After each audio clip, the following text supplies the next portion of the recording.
Assalamualaikum warahmatullahi wabarakatuh. Kali ini coba belajar channel akan menjelaskan cara verifikasi data riwayat CPNS PNS. Oke, langsung saja saya cari dulu data pegawai yang akan di verif. Kebetulan data saya sendiri, saya cari. Nah, nanti dicari data CPNS karena bahasannya adalah data CPNS, saya akan memverifikasi data CPNS PNS. Nah, langkah pertama adalah pastikan status kepegawaiannya. Jadi kalau misalnya yang di verif itu sudah PNS, pastikan status pegawaiannya adalah PNS.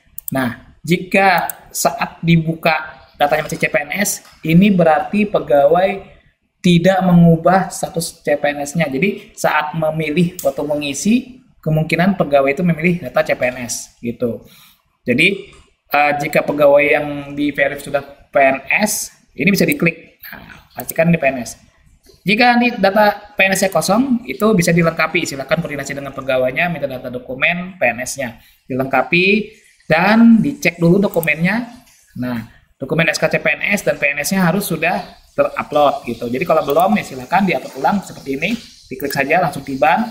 Nah, untuk dokumen SPMT itu opsional sifatnya. Jadi bisa kalau ada pernah diterima oleh pegawai, silakan diupload SPMT-nya dan diisi sini datanya, ada juga pertanyaannya. Nah, data SPMT silakan di sini.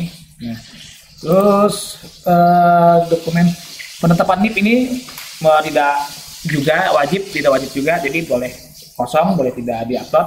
Yang wajib adalah SKCPNS dan SKPNS-nya. Jadi jika ada yang belum terupload, silakan dihubungi pegawainya, diminta filenya diupload gitu. Jadi dipenuhi sehingga nanti saat di data terakhir ini bisa diterima, jangan ditolak. Usahakan jangan ditolak jika masih bisa diperbaiki. Namun jika pegawainya tidak mempunyai data dan dokumennya, ya berarti tidak usah diterima atau ditolak dengan catatan data tidak lengkap gitu. Oke, saya ulangi lagi di tahap pertama, di tahap edit data ini, di input detail, ada edit data. Pastikan datanya adalah PNS jika yang di verif adalah PNS. Namun kalau masih PNS, masih CPNS, boleh silakan data CPNS saja.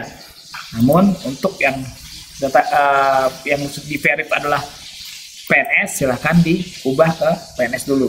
Nah, pastikan datanya terisi dari CPNS sampai PNS gitu. Ada beberapa data yang mungkin kosong, SPMT dan nomor SPMT dan tanggalnya. Terus pertek C2TH ini kalau yang belum tahu, dari hasil koordinasi dengan tim BKN dan Google browsing di Google, C2TH ini adalah CPNS yang 2 tahun gitu. Jadi rata-rata kan pengangkatan dari CPNS ke PNS itu 1 tahun. Jika ada pegawai yang diangkat 2 tahun lebih, maka dia mempunyai pertek C2TH. Ini mungkin ada di SKPNS juga di situ. Jadi diisi nomor perteknya dan tanggal perteknya. Tuh, tanggal surat dokter dan nomor surat dokter itu juga diisi, dilengkapi. Jika ada yang diubah atau diisi, silakan diklik simpan gitu. Nah, namun kalau dokumen silakan langsung aja upload. Jadi misalnya dokumen SKCPNS ini dicek gitu, pasti cek ternyata salah gitu. Ini SKCPNS yang diminta SKCPNS tapi diupload SKPNS. Terus data PNS juga diupload PNS. Jadi double nih SKPNS-nya. Silakan diupload ulang dokumen CPNS-nya atau dokumen yang benarnya gitu. Jika sudah dilengkapi, klik selanjutnya lagi, lalu dilihat lagi resumenya. Nah, di resumenya, nah banyak yang bertanya nih di saat ini ada riwayat data. Ini riwayat data adalah data yang akan ditampilkan oleh sistem yang sudah terinput sebelumnya gitu. Ini data saya nih sebelum saya ada pengajian perbaikan, data saya nih gitu. Jadi kalau misalnya ada yang kosong, nah bisa diperbaiki. Ini perbandingan saja gitu. Kemungkinan data itu sudah lengkap, namun yang kurang adalah dokumennya. Karena di SAPK yang lama itu tidak ada dokumen gitu. Jadi ini hanya bisa dilihat saja, tidak usah dihiraukan. Yang penting adalah edit data ini dan dokumen pendukung ini gitu. Jadi klik lanjutnya lagi, lanjutnya. Nah, ada juga yang bertanya kemarin itu Tadi adalah tadi sudah dijelaskan. Ini data-datanya, gitu. Data-datanya harus dilengkapi dan ini kalau jika ada perbaikan silakan diklik simpan, gitu. Terus selanjutnya.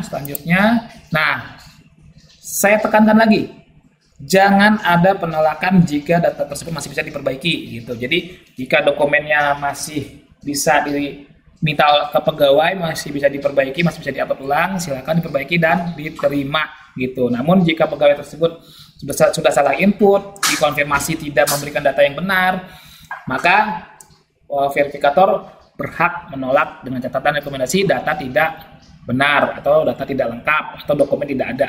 Itu silakan, gitu. Karena data yang ini akan terkirim ke BKN untuk diverifikasi oleh tim BKN. Lalu ketika sudah terima ini, klik kirim, gitu. Nah, setelah diklik kirim, maka data tidak akan muncul di sini, gitu. Ketika di refresh tidak akan muncul. Di mana mau mengecek data yang sudah diverif, silakan di sini nih. Status usulannya kita rubah, cari berkas disimpan. Nah, seperti ini saya cari. Nah, dia akan mencari. Nah, jika loading lama ini, silakan di reset dulu. Di reset. Nah, cari namanya, cari berkas disimpan, baru usulan. Nah, ini kebetulan data yang sudah saya verif adalah data golongan. Yang munculnya data golongan. Jika semua sudah diverif, maka muncul di sini, gitu. Dan kalau bisa dirubah input berkas, maka data yang belum diverif akan muncul, gitu. Baik, saya rasa cukup sampai di sini penjelasan dari saya tentang jenis riwayat CPNS-PNS. Saya akhiri. Wassalamualaikum warahmatullahi wabarakatuh.